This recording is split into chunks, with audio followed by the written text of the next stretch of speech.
Newsline with Faraz Shaukat Ali on TV1. And a very good evening to you and a warm welcome to Newsline Live.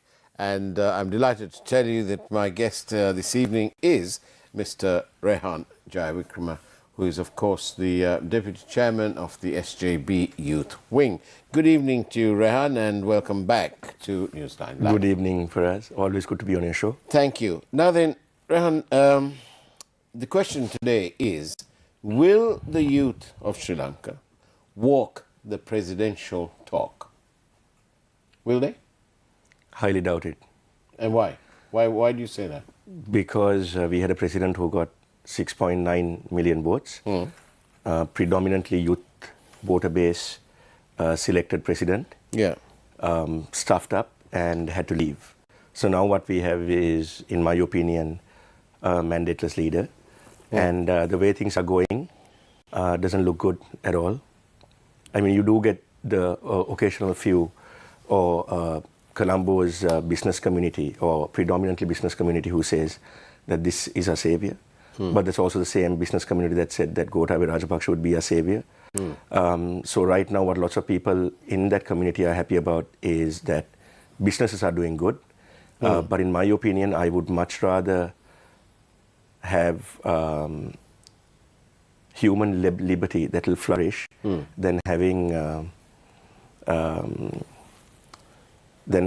basic human liberty perish. You're obviously referring to the anti-terrorism bill. Yes, which is horrendous. It's something that Sri Lanka has never seen before. When you speak about the context of it, and when you listen to people like experts like Salia Piris and Hejaz Hisbullah, Ambika, and all these notable figures, when they speak about it, it's actually horrible. Where I'll just give you two aspects on it. Where usually, if you're going to be charged under the PTA, the existing PTA, if you're going to be charged under that, it's the president or the defense minister who gives that order. The detention order. The dreaded detention order. But this particular act enables every single senior DIG in the country to make that order. And that's scary. That'll be wholesale detention orders coming around from the country. And also the fact that if I were to go outside my house and hold a board and express my freedom of speech and say that I am against the government, that could also be used as a tool to arrest me under the ATA. And that's pretty scary, don't you think? And your dear wife and beloved mother wouldn't know where you're being held. Yeah. No, I've got to give a little bit of credit. There are certain aspects which they have enhanced, which is for the betterment. Okay. You can't really call it for the betterment because I don't think that this should be replaced. I just think that it should be repealed. I just think. But then what about Sri Lanka is obviously, as you know, for the whole, probably the entire lifetime of yours, bar maybe 3 or 4 years, we had a terrorist problem. Yes. So don't you think we need laws to have, to control terrorism? If that law is going to be used to combat terrorism, that's understandable. But if it's going to infringe on the basic human rights of citizens of this country, don't quite agree with it, really. And also, what about the part, and I'm coming to this because part of this program, I want to talk to you about political arrogance. Part of this whole thing, of this anti-terrorism bill, includes a provision where the president can proscribe any organization. Yes. So if he doesn't like the SJB, and he's not entirely fully fond of it, is he? He might just proscribe you. You never know. And is that worrying? I'll tell you what my basic point about the ATA is. My basic point is that it's implemented not for the betterment of the country, but it's to appease members of the SLPP who had their houses burnt out. Right. It's been used to protect lawmakers who generally are already protected. And it's going against basic human rights, and it's going to be the worst. And I categorically state it's going to be the worst thing that will ever happen to this country. And it'll be the start of many bad things. But you know, as a youthful politician, and I take it that your constituency includes a fair number of youthful people who can relate to you because of the age. What's the youth looking for from your hands-on experience? What are they looking for? They're looking for a very fruitful type of system change. One where it's not only the rich that gets richer, but where there'll be a balance when it comes to social equity, where a poor man will not get poorer while the rich get richer. They're looking for justice within the social system. They are looking for justice when it comes to the East attack, for example. They are looking for perpetrators who were involved in the bond scam and many other scams to go to jail. So I don't see any of that happening. So like I said, if anyone talks about the economy going up or the economy stabilizing, I don't quite agree with that as well.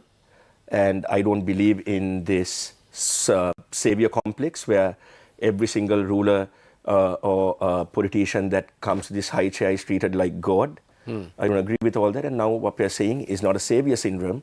Now what we're witnessing is the God syndrome, where a person in high office or a group of people in high office think they are equivalent to gods and not mortal. So would you encourage your fellow youth to enter politics? Of course, now's the time. Because this country needs youthful representation, not only in parliament but in local government upwards. I don't generally classify myself as youth anymore. I don't want anyone getting annoyed about that fact about people who are as old as me, that we don't consider ourselves youth anymore. But we need younger blood. We need the 20s, the mid 30s, the early 30s, the mid 20s. We need this entire range of youngsters coming up and not really going abroad and resulting in brain drain, but I think they should use their expertise, which is why the SJB, within a few weeks, within the next month, is going to go head hunting to every single village, in every single electorate, in every single divisional secretary in this country, looking for young blood. In the last 4 or 5 months, I've been traveling around quite a lot around the country, and it appears to me that the popularity stakes has moved towards the loosely termed the JVP, the NPP. Does this mean that the SJB is losing some of its support? I don't quite agree with that. I know, yes, there are points of criticism. I know that there are certain points that we are criticized about. But overall, the bigger picture is that the SJB believes in a team. Yes, our leader is Sajith Premadasa. Yes, we have rallied behind him as a leader. But that particular leader has given room for young talent, for good talent, for talent with wisdom, talent with knowledge to flourish in the party. So I think that's what we're about. We're about a good team. And I think if we are given the responsibility to govern, I think we will do it better than any other political party that has governed Sri Lanka. And I mean that with all my heart. And are you saying that out of a sense of conviction, though? Yes, absolutely. Saying, just give us a go and see how it is. But, you know, is Sajith Premadasa cut out to be a politician in this country? As much as people say that Nama Rajapaksa is cut out to be a leader. I think Sajith Premadasa has proven with deeds and action what he has stood for. Started politics in 1991, I believe, or 1992. Been winning Hambantota district for as long as I can remember. Held various posts, not tainted with corruption. Yes, accused of certain levels of corruption, but I can tell you that they're all baseless. If not, they should throw him in jail by now. And I think he has it in him. And I also see a lot of patience in some of the decisions that he's been making. And I think most of the decisions that he took that people are criticizing then, you mark my word, in a few months' time or in a year, people will start saying that the decisions that he made is what will enable the SJB to have a clear governing path in the future. One that is not tainted with corruption, one that is not mixed with the rogues, the thieves, one that is only associated with the best of the best. And have you, as a member of this youthful group of people in the country, and you're in politics, have you communicated to Mr. Premadasa and his team that one of the main sort of requests or demands of the Aragale was to abolish the executive presidency? Is he aware that the young people down there want this? I just want to remind you about something. It was 2 years ago, or I think sometime last year, where he made a statement in Parliament which is on the Hansard, that is 100% for abolishing the executive presidency. And he's the only person who has promised to abolish it, not just abolish it, but within weeks after he comes into power. He is not someone who has said that he needs the executive presidency, but he believes in the devolution of power. So does SJB. And for us, I think the SJB is one of the first parties and one of the only parties to come out and say that we will abolish the executive presidency. And I can tell you, he is 100% for abolishing the executive presidency. Say what you want, hear what you want to hear, but the ground reality from someone who associates the leadership on a capacity by being in the working committee and so many other organizations within the SJB, he's 100% for the abolition of the executive presidency. And also he believes in a brand new constitution, because there is no point putting a plaster on old wounds that keep on getting festered while you have to get new plasters. The only way forward is a new constitution. He's also given his acceptance of changing the constitution. What about a real commitment to eradicating corruption and the old boy network, if you like? Because I don't see any party really bringing in any legislation on the lines of Singapore's Political Donations Act. It's a very interesting question you asked. I'm also a member, I'm the Assistant Secretary of the National Reforms Committee of the SJB. We are formulating a very tough and stringent anti-corruption task force. I was at that meeting where he instructed the party lawyers to look at systems around the world, to look at Singapore, to look at Australia, to look at Sweden, to look at countries that have a high rate of anti-corruption mechanisms in place. And what he said was he doesn't want it to be like one single one, but he wants a hybrid system which will benefit Sri Lanka. And that has already been handed over to our lawyers, and they are preparing it as we speak. Right. Let's see. We've got a couple of minutes to go before our break.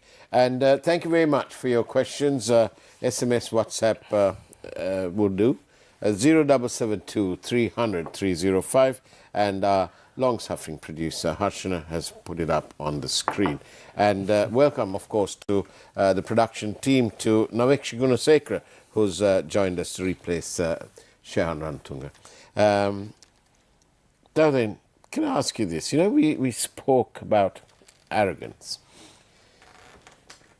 The president maybe a couple of weeks ago, just over a week ago, speaking about the marking of exam papers and so on, and obviously clearly frustrated at that situation.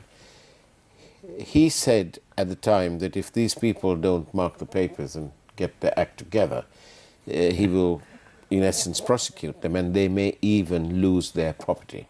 That's one point. The second point, of course, was that the president, I think yesterday or the day before, said that when they were complaining about, they're talking finance, and when some stockbrokers were, talking about the haircut and so on with the local things, and, he said he threatened to close it down.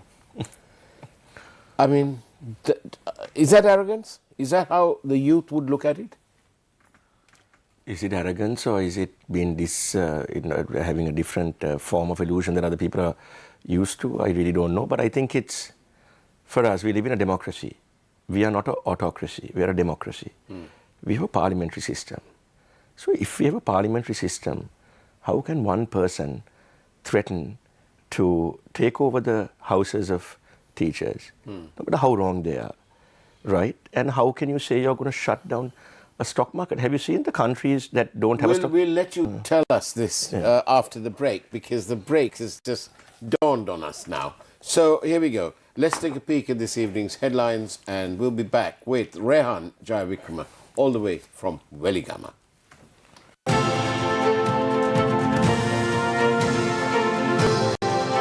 News First, Newsline with Faraz Shaukat Ali on TV1. Double centuries from Nishan Madhushka and Kusal Mendis, and centuries from Angelo Matthews and Dimut Karunaratne helped Sri Lanka rack up huge total against Ireland. Yes, it will. Kusal Mendis. But this time, make sure. Sri Lanka's economy shrank by 7.8% last year, reveals the CBSL annual report. Multiple factions call for renegotiation with IMF with regard to domestic debt restructuring. කාටද සහතිකයක් දෙන්න පුළුවන් වන්නේ මේකෙන් අහිතකර බලපෑමක් ඇතිවන්නේ නැහැ කියලා සේවක අර්ථසාධක අරමුදලට සේවක බාරකාර අරමුදලට ඉතාමත් නික්මනින් IMF එකත් එක්ක මේ සියල්ලක්ම renegotiate කරන්න. Sarat Fonseca responds to Vimal Veeravansa's regime change allegation. ඔය කැවුටුවන්සේ ආපහු හදන්න ගොඩ ගහලා මේ පැත්තට පැනලා ඇමතිකමක් ගන්න තමයි උදා කරන්නේ. Do not table the anti-terror bill in its current form. Human Rights Commission writes to the President.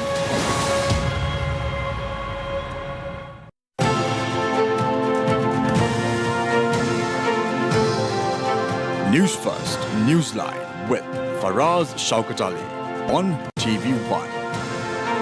And welcome back to Newsline Live with Rehan Jayawickrama all the way from Weligama, and the deputy chairperson of the SJB Youth Wing. That was very interesting what you were saying. The president threatened to shut it down, shut the stock exchange down. I suppose the executive president with untrammeled powers, as our president has, may be able to do that. But you were making an interesting point about that. Do you know the countries that don't have a stock market? No. I don't want to go into a diplomatic incident, but for the viewership that's listening, please take out your smartphones right now and type on your Google, Bing, or whatever search engine that you have, just enter countries with no stock market. I think that should... And that will bring out a whole lot of countries. A lot of reality and clarity into what I'm saying. But what I'm saying is, for us, I mean, no joke, you can't make statements like that.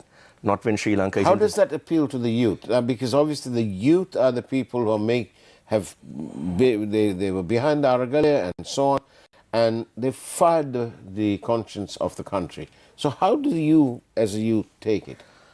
While looking at it from that perspective, I'm thinking, imagine you're an investor and you want to invest big money in Sri Lanka. And that has to be regulated through the stock market. Yeah.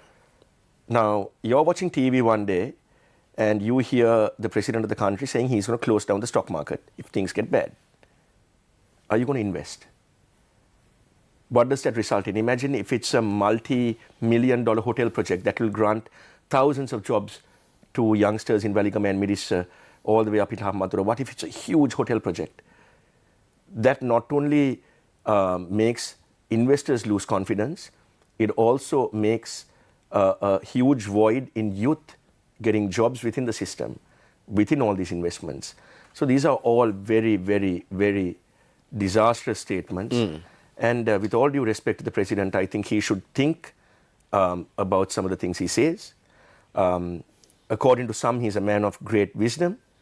But it's baffling to me. How can you say you're going to close down a stock market of a country? I've never heard of that sort of thing being said anywhere.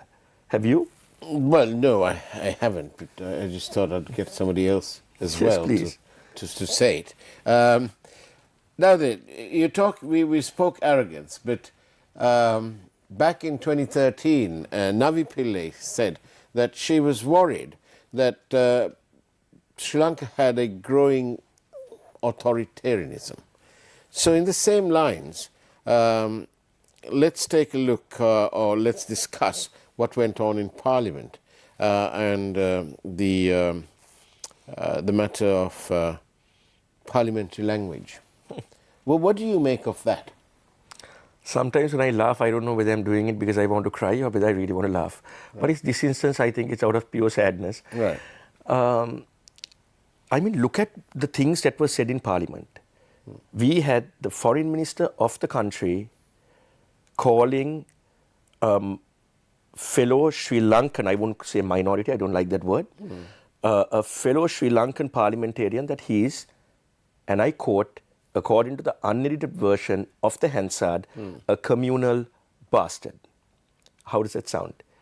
Especially if you're a foreign minister, I really don't care if it's Ali Sabri or Minister Ali Sabri or whoever's in that position. What matters to me is the title in front of that name.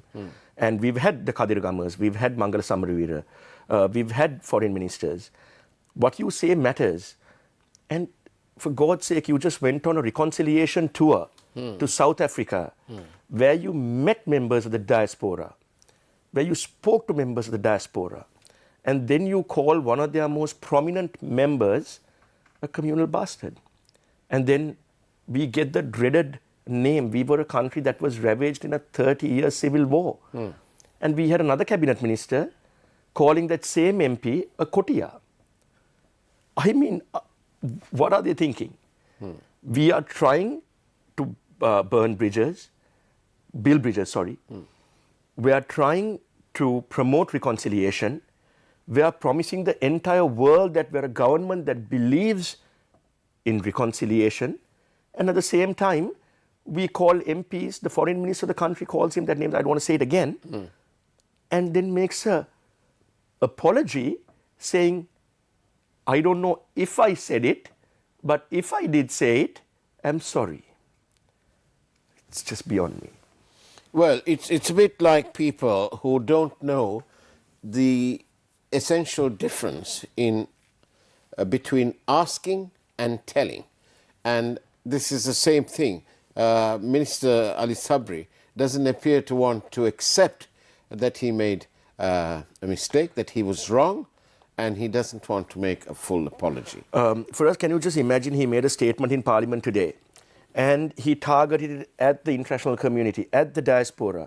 What if he just said, you know what, I was angry, something triggered me, I made a mistake and I am sorry. I give you an unconditional apology. How would that sound to the international community? It would sound that you have integrity and you have understanding. Absolutely. And you have balance.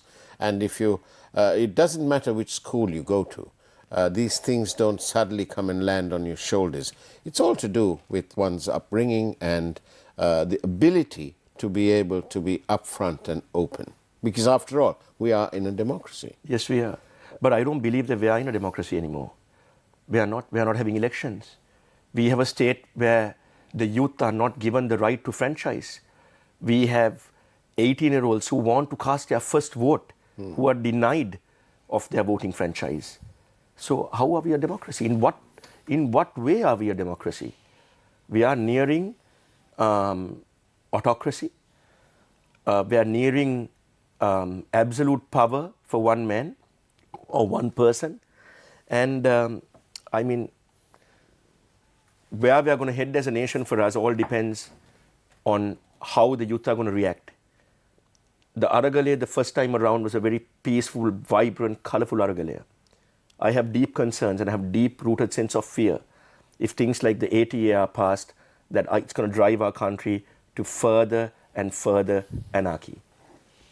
And the youth in the south, where you come from, it's a tourist hub. A lot of people make money when tourism is booming. I've been to various parts of that area, and it looks like almost all the tourists who turned up in Sri Lanka have ended up in the bays over there in the south. So how concerned are the youthful people who are making their living out of surfing and restaurants and bars and so on, and accommodation? Are they really aware of the seriousness of what is going on in terms of the anti-terrorism bill, the PTA, and this growing sense of authoritarianism in the country? There is a huge aura or a cloud of uncertainty that is looming, not only in the southern province, but in many other provinces around the country. It's not a good feeling to have, because we have just recovered from the East attack following COVID, following a disastrous presidency of Gotabaya Rajapaksa, and we're still reeling from those after effects. And rather than repair all that, we are going into further authoritarianism, where this current government is making the Gotabaya Rajapaksa regime look good in certain aspects. And the way they're handling protests and all these things, where they're infringing on the basic human rights of the people. So look, at the end of the day, we can all do our politics, we can all have our opposing viewpoints, we can all have our different ideologies, we can all have our different, how would I say, theories, like what the opposition leader said in Parliament. But first and foremost, we are Sri Lankan, and we have to look after this country. And I make a humble and sincere appeal to this government. It's a very humble and sincere appeal, and I've done this many times on this show and many other shows.